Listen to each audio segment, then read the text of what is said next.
Just the wild burros in amongst our campsite, baby feeding. Yeah, it's just a normal day.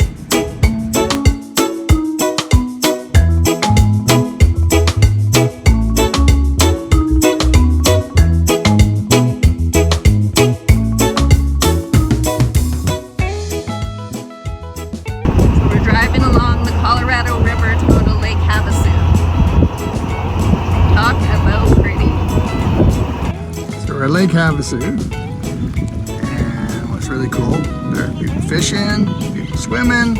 Just looks like a nice lake.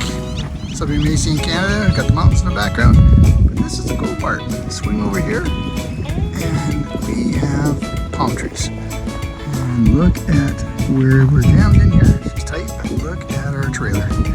So we look out with our rear dinette, looking at this view. Swing back around and show you this again. Look at that. Got palm trees, mountains, lake. There's big fast power boats on this thing. This should be a beautiful spot. This is Black Meadow Landing where we are.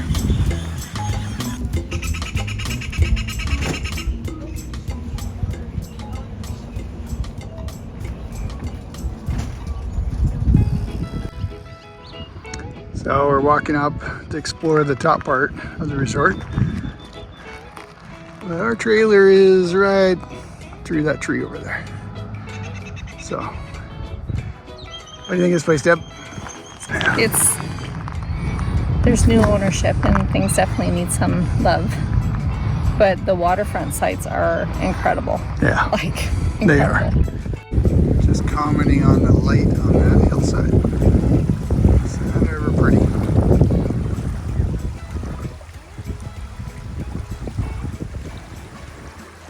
So Huxley is in his happy place. Hey buddy? There.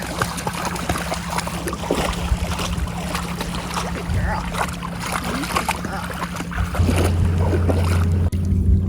There, Hux. Get it. Get your rock. Get your rock. We're out for a drive. And as you can tell by the bouncing of the camera, which probably won't even be able to use this, it's so bouncy. We're in Havasu Lake area. Lake Havasu area. How do you find the road, Curtis? Bumpy. Not at all. Yeah. It is bumpy. This is a fun drive. You come up and it narrows out in sections and widens out in other sections, and it's just extremely, extremely rugged. And there's just caves everywhere. Caves and arches. As you're driving, there are a lot of caves here. Don't know what's in there. Don't want to really know what's in there. But that is interesting. And the other thing we noticed, it's also a lot of arches.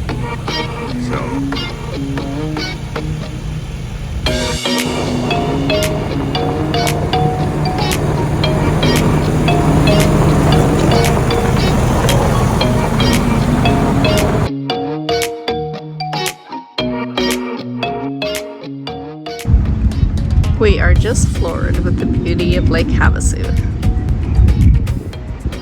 It's like sitting at an ocean beachside. Yep, I can come here many, many times. So Debbie, where are we? We are at the Parker Dam. What is the Parker Dam? It's a dam. Damn, it's a dam. I think it's the 30s. I'll have to put down a description when it was, but this is a power generation dam from the 30s, I believe, that created Havasu Lake, which is behind it.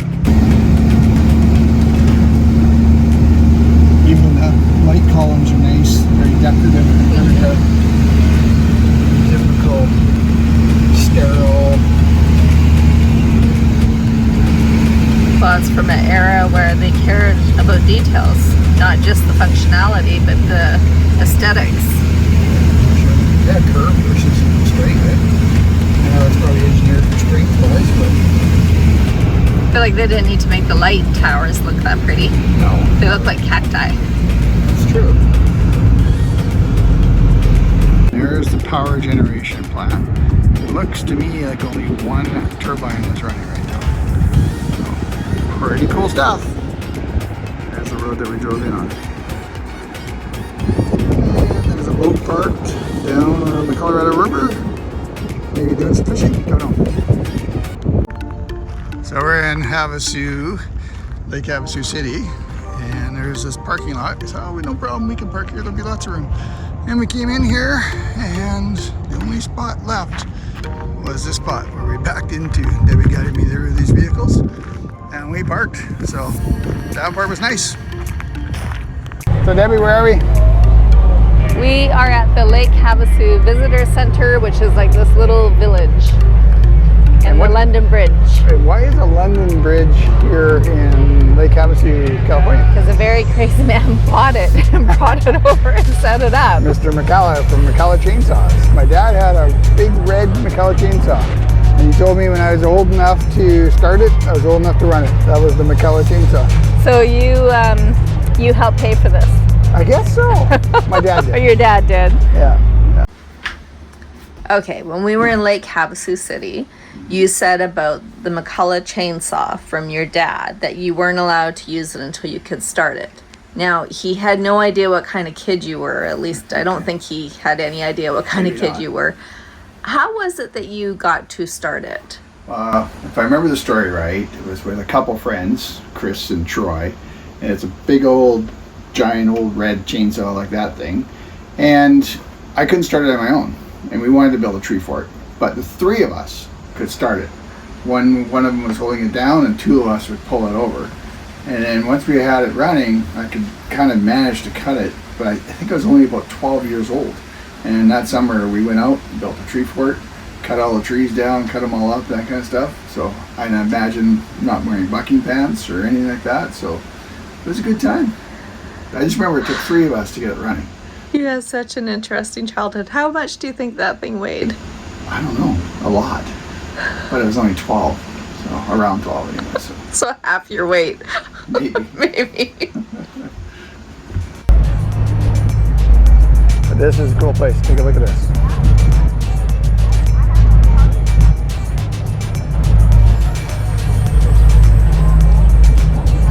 Complete with a real authentic London payphone. Not that works anymore.